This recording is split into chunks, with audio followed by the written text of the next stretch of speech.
iyi tekinike nta hantu hamwe uzoyisanga muri Bible. Genda musome Bible yose, nta muntu n'umwe yigeze akora iki kintu. None Yakobo avanye hehe ubu bwenge? Kandi ari mu gihe kibi. Mbega umuntu arashobora kuba inspiré ari mu gihe kibi? Mbega umuntu arashobora kuronka icimviro? Mbega umuntu arashobora kuronka creativité ari mu gihe kibi? Yes, iyo unyuranye n'Imana no mu gihe cawe kibi urashobora kuhavyarira ibintu bizima kandi vyiza bikomeye, kuko igihe cawe kibi twabivuze, hari igihe Imana itransforma vale yawe ikavamwo ikibanza ca fructification, ikibanza co kugwira n'ikibanza co kuroranirwa kwawe.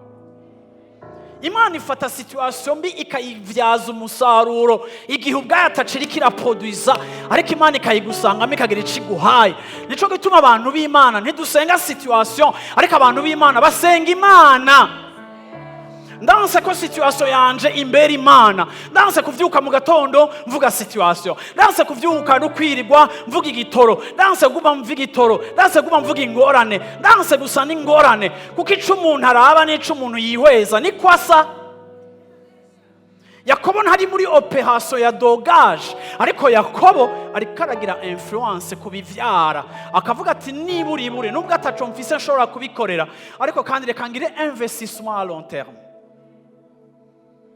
Nta kimbuza kugira influence kubigira bivuke.